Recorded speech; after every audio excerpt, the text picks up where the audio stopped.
করি সেটাকে বলা হয় গ্রেগরিয়ান ক্যালেন্ডার।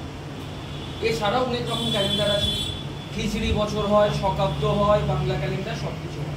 আমাদের এরকম জায়গা থেকে প্রশ্ন দেবে না, আমাদের এই গ্রেগরিয়ান ক্যালেন্ডার যেটা আছে তার উপর থেকে প্রশ্ন। ক্যালেন্ডার শুরু করার আগে দুটো জিনিস একটু ভালো করে জানতে হবে। সেটা হচ্ছে প্রথম যে ব্যাপারটা, বছর। বছর দু রকম, একটা হচ্ছে নর্মাল ইয়ার, একটা লিপ ইয়ার। আমি নিশ্চয়ই বলেছিলাম, ডিসকাস করেছিলাম কত বছর অন্তর অন্তর লিপ ইয়ার হয়? 4 বছর। একদম ভুল, কোনো কোনো সময় 8 বছর। ঠিক আছে, তাহলে যদি কত বছর অন্তর অন্তর লিপ ইয়ার হয় বলে, যদি 4 বছর অ্যান্সার দিই তখন অ্যান্সার ভুল। 4 বছর অন্তর লিপ ইয়ার, এছাড়াও কোনো কোনো বছর 8 বছর অন্তর হয়। কখন 8 বছর অন্তর হয়? যখন যখন সেঞ্চুরি ইয়ার লিপ ইয়ার হয় না।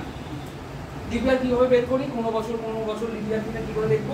4 দিয়ে ভাগ করে। একদম ভুল, সেঞ্চুরি ইয়ারের ক্ষেত্রে 4 বছর দিয়ে ভাগ করতে হবে। ঠিক আছে, মানে বিষয়টা কি, ধর এটা কোন একটা বছর, এটাকে 4 বছর অন্তর আমি দেখবো যে লিপ ইয়ার হচ্ছে কিনা 4 দিয়ে ভাগ করবো।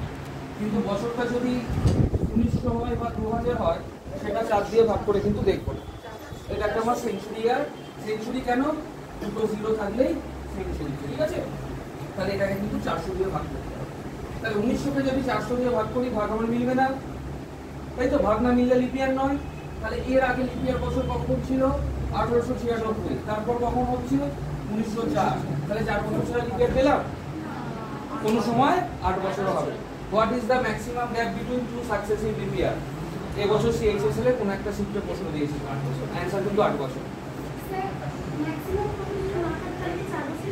ওইভাবে কত বছর ছাড়া লিপ ইয়ার আসে এই প্রশ্ন দেবে না। যদি দেয় তাহলে তুই 4 বছর বলতে পারবি না, কারণ কোনো সময় তো 8 বছর। ঠিক আছে, দিলে তোকে ম্যাক্সিমাম দিতেই হবে, নালে মিনিমাম বলতে হবে, নালে এই কোশ্চেনটা কমপ্লিট হলো। নিচে কিন্তু ভাগ হচ্ছে 4, নিশ্চয়ই 4 দিয়ে ভাগ হচ্ছে। আমি কি দিয়ে ভাগের কথা বললাম? ঠিক আছে, 4 দিয়ে তো ভাগ অবশ্যই হচ্ছে।